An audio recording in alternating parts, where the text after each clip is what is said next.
£44,401 and 48 pence. That's not the price of a car. That's one repair request on one Land Rover Discovery Sport, logged in the biggest warranty database in this country. And it's the most expensive single claim in the whole index this year. Same database, same 3 years of data. The average repair request across Britain's 10 least reliable cars now sits north of £2,000. Not the worst case, the average. And most of those cars are premium SUVs at about 7 years old, on about 70,000 miles, which is exactly the age, exactly the mileage, and exactly the badge that looks like the bargain of the forecourt. 8 SUVs. All of them on UK roads right now, all of them changing hands used every day of the week. By the end of this, you'll know which one carries the worst repair record of any car in Britain and which one's already falling apart at 5 years old and 52,000 miles. I'm Roy Stroud, I'm 45 and I've spent 22 years with my hands inside other people's cars. 8 of them in a franchise dealership in the West Midlands, the rest in my own independent unit off the Ring Road. Long enough to watch 3 generations of premium arrive with 3 brand new badges and the same 3 failures underneath. No badge loyalty. No manufacturer pays me a penny and I'm not selling you a car at the end of this. Before we get into it, hit subscribe. This could genuinely stop a mate from signing on one of these. Quick word on where this comes from because these picks aren't my opinion. The backbone is the Warranty-Wise Reliability Index published this May, built from around 1.6 million UK repair data points across a 3-year dataset of warranted cars. That's where every repair average and every worst-case bill in this video comes from. Real claims, real invoices, real money. Second source is the What Car Reliability Survey, run with Motor Easy. Just under 30,000 owners, 199 models, cars up to 5 years old, telling you what broke and how long they sat waiting for it to be fixed. Then the DVSA recall record on gov.uk, which anyone can check free against a number plate in about 40 seconds. Honest John's satisfaction data, which is Owner Survey, reporting from Parker's, Auto Express and Fleet News on the Stellantis Wet Belt Compensation Scheme, and Citizens' advice on what the Consumer Rights Act of 2015 actually entitles you to when a garage puts a bill in your hand. Everything else is 22 years of what the trade says to each other once the customer's out of earshot. Right. 30 seconds, and it's relevant because it's the other half of every bill on this list. The failures I'm about to go through are real.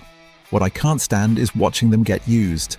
A single flagged sensor becomes 820 quid of essential air suspension work, and the woman in Bristol who was handed that quote on her Range Rover Sport needed a £40 part.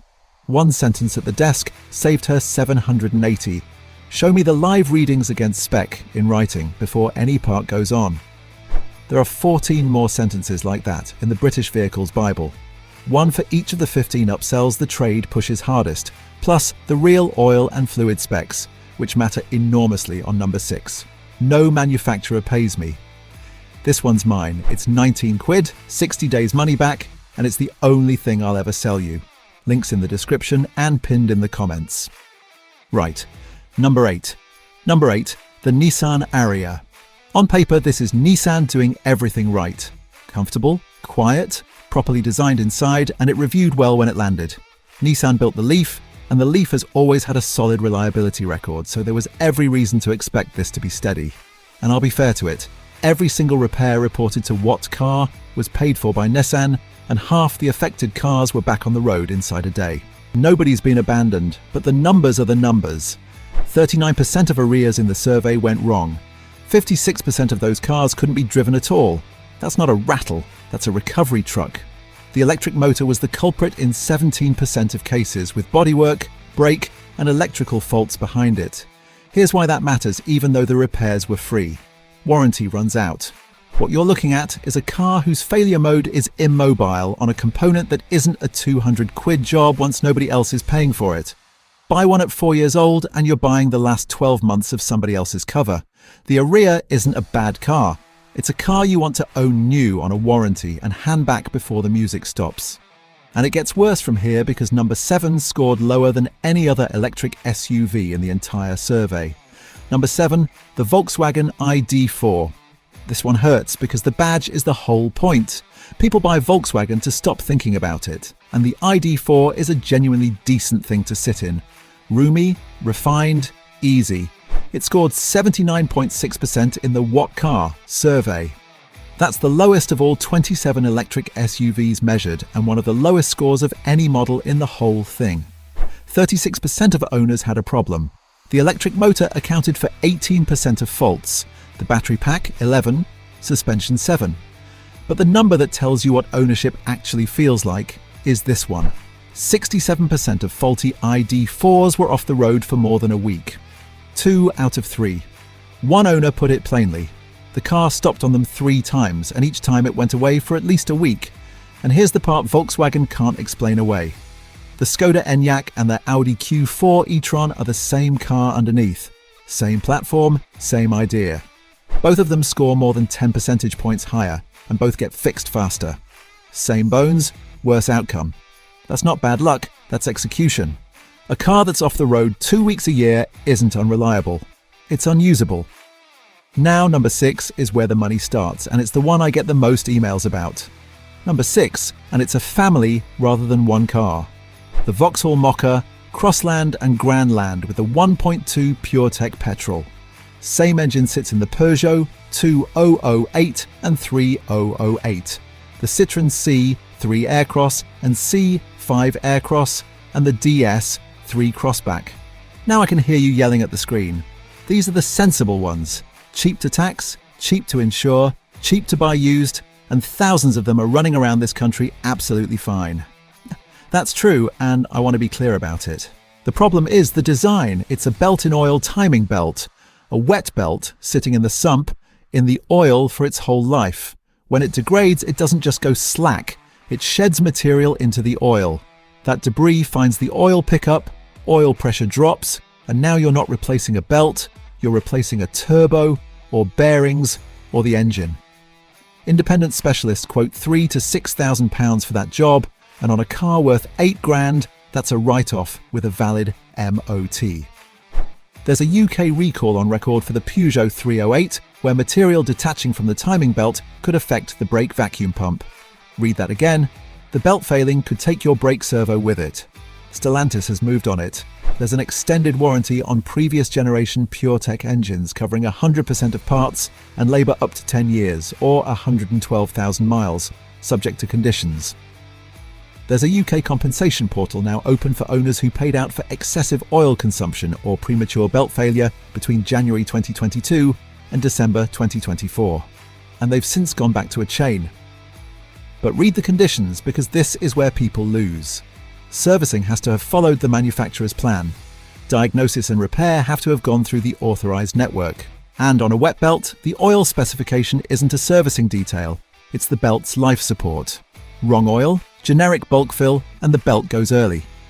What Car and Honest John both report reduced belt intervals on these engines, around 6 years or 62,000 miles on early cars, against a preventative belt job from about 490 quid. 490 now, or £5,000 later. That's the whole choice, and most owners never get told it exists. Number 5, the BMW X5. And credit where it's due. The X5 is superb to drive, the interiors have aged well, and if you want one car to do the motorway, the school run, and a caravan, it's brilliant at all three. That's why they hold their price better than they deserve to. Warranty-wise puts it at 23.6 out of 100, inside the 10 least reliable cars in Britain. The average repair request is £1,847. Average age when the claim goes in, 7.1 years. Average mileage, 74,646. So this isn't a knackered old thing. This is a 7-year-old car with sensible mileage generating a £2,000 invoice.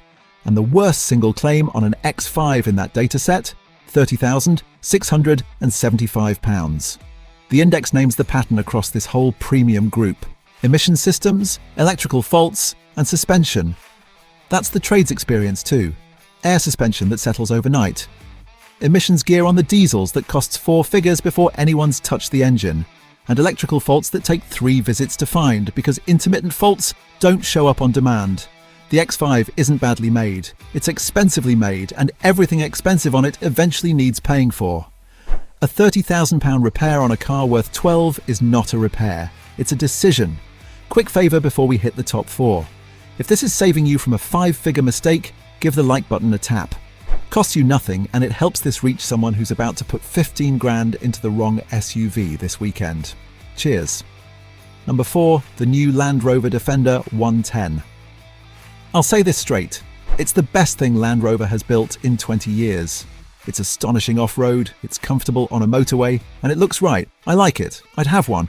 And it sits 10th in the least reliable cars in Britain at 28 out of 100, with an average repair request of £2,082 and a worst case of £22,911. But that's not the number that should stop you. Look at the age. Average age at the repair request, 5 years.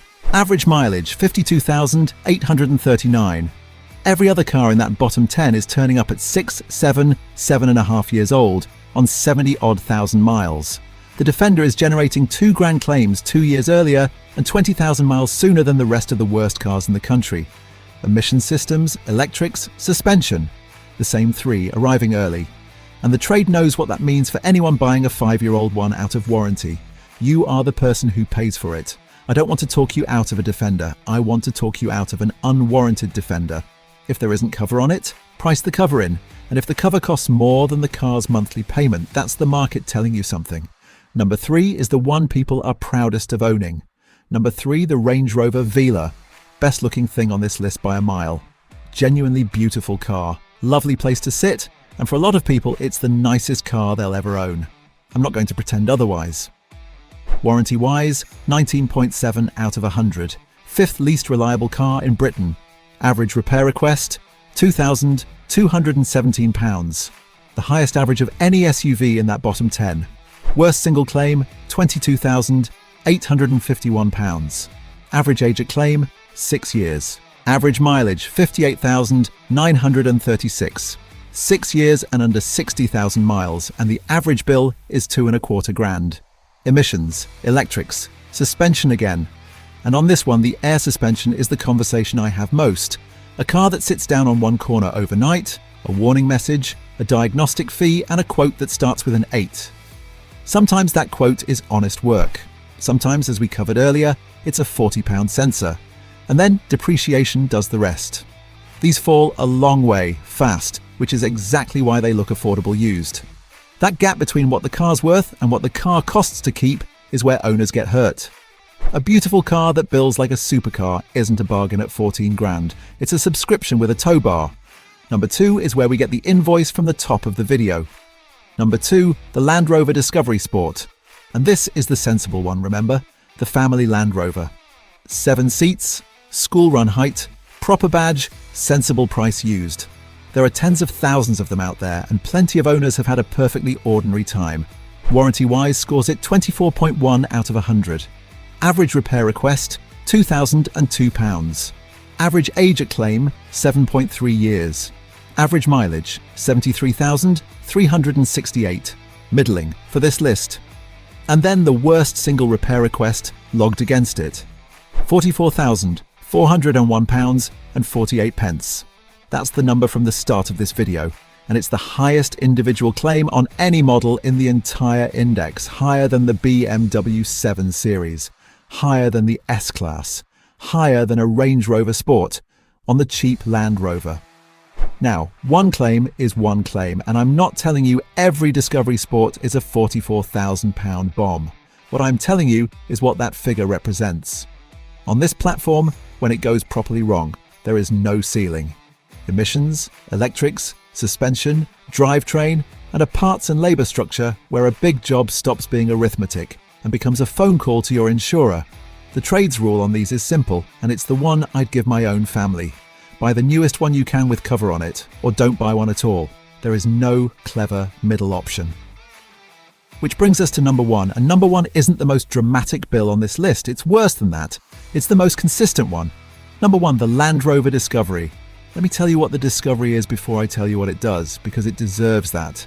This is one of the great British designs. 7 proper adult seats, 3.5 tons of towing, and genuine off-road ability that almost nothing at the price can touch. If you've got horses, a boat, or a caravan, and a bad driveway, there is no honest substitute.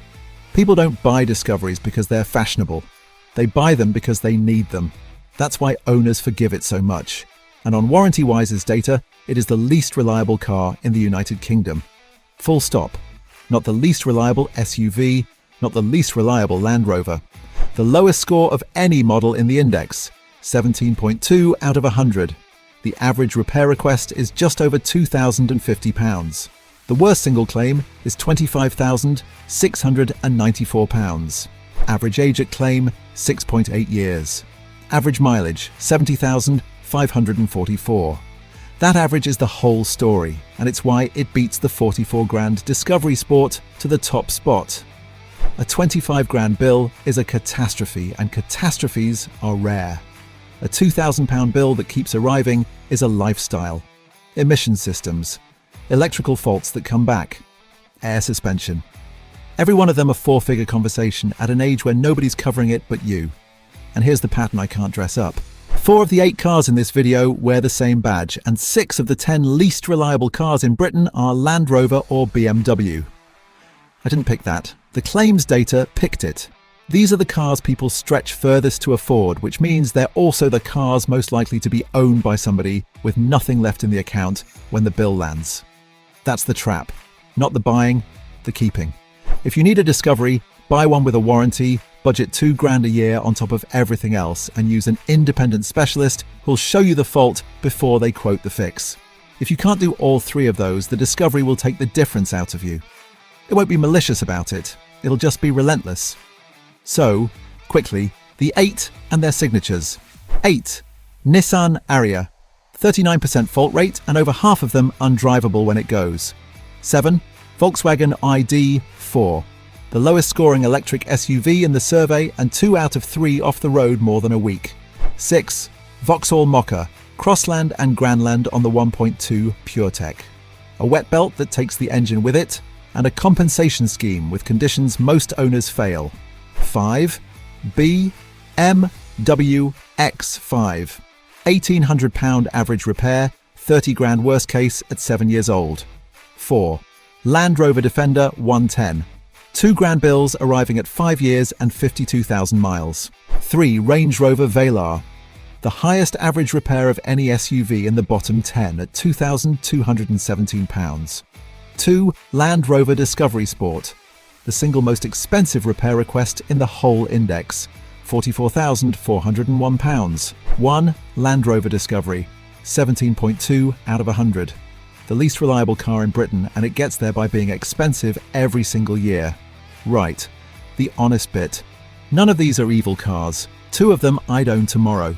The Defender is brilliant, the Velar is gorgeous, the X5 is one of the best all-rounders ever built, and there are thousands of Mokkas out there that'll do 200,000 miles without drama. Reliability data tells you the odds. It doesn't tell you your car, servicing history, how it's been driven, which oil went in it, and whether the previous owner cheaped out. That changes the outcome more than the badge does. What the data does tell you is what it costs when you lose, and the mistake almost nobody avoids is looking at the 14 grand screen price and never once asking what a normal year of ownership costs on top. On 4 of these, that answer is over £2,000. Buy the history, not the car, and get it checked by someone who isn't selling it to you. So I want to hear it. Which SUV would you never buy again? And be honest, are you sitting in one of these 8 right now? Drop it in the comments, model and mileage, because that thread is more use to the next buyer than any survey. And if you'd rather not find out what any of this costs the hard way, the Bible's still linked below. If this helped, hit like, hit subscribe, and I'll see you in the next one. Mind how you go, and check before you sign. This video is based on publicly available recall notices, safety ratings, reliability surveys, and independent review evidence current at time of publication. Individual vehicle outcomes vary. Some models may have had subsequent updates, recalls, or improvements. Always obtain current information and independent advice before making any purchase decision. This video mentions a paid digital guide produced by this channel. It is independent and not affiliated with, endorsed by, or sponsored by any vehicle manufacturer or franchise dealer. Savings figures are illustrative and vary by vehicle, garage, and region.